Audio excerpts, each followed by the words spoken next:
on a plusieurs digues à la ville de Pincourt, dont celle-ci derrière moi qui commence à se remplir d'eau. Celle-ci peut protéger une odeur de 39 pouces, WL 39. On a installé 50 mètres entre ces trois résidences-là. Le principe est simple, c'est que l'eau va pénétrer à l'intérieur des alvéoles. Suite à ça, vous allez voir, le dessus va se remplir d'eau à mesure que l'eau va arriver jusqu'à 39 pouces. Et son assise au sol, plus de l'eau à l'intérieur, plus son assise au sol est étanche. Bien entendu, pour le besoin de l'entrevue, on a coupé les génératrices derrière, mais on doit quand même pomper l'eau derrière les digues pour s'assurer qu'il n'y ait pas de pénétration dans les maisons.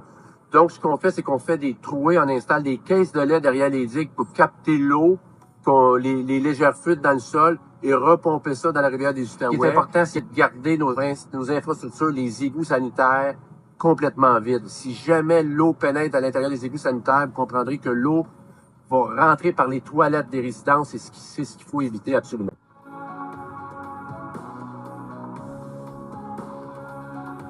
Monsieur Bernier, vous êtes en état d'urgence depuis 14 heures, donc dites-nous un peu, c'est quoi la situation actuelle? La situation actuelle, c'est qu'on doit redoubler d'efforts à nos digues. Vous comprendrez qu'on a un vent extraordinaire aujourd'hui, on se bat contre les éléments. Les digues tiennent le coup, mais là, on doit vraiment pomper l'eau que parfois elle passe par-dessus nos digues. Et aussi, les débris qui nous attaquent pour prendre soin de nos débris. Il faut enlever les débris. Fait que c'est une guerre acharnée contre Mère Nature. Aussi, c'est que comparativement à des poches de sable, on a beaucoup moins de fuites à colmater.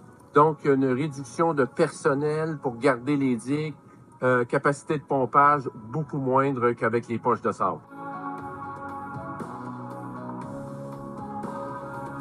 Monsieur Bernier, c'est une technologie que vous avez acquise en 2017 à la suite des premières inondations. Ça fonctionne bien, visiblement, jusqu'à présent? Oui, ça fonctionne bien. Cette technologie-là, à plus petit format, on l'utilise au service depuis une quinzaine d'années pour les bris d'aqueduc soudains. Et puis, quand on a vu que ça fonctionnait bien, bien, on a demandé à la compagnie, suite à 2017, d'évaluer avec nous nos besoins. Et jusqu'ici, elle est environ à 75% à sa capacité, fonctionne très, très bien. Il faut dire que c'est une technologie qui a de nombreux avantages, donc c'est quand même facile à replier, ça se range assez facilement et ça évite aussi les accidents de travail.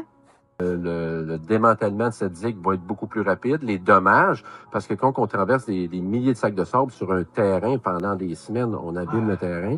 Fait que les dommages sont minimes.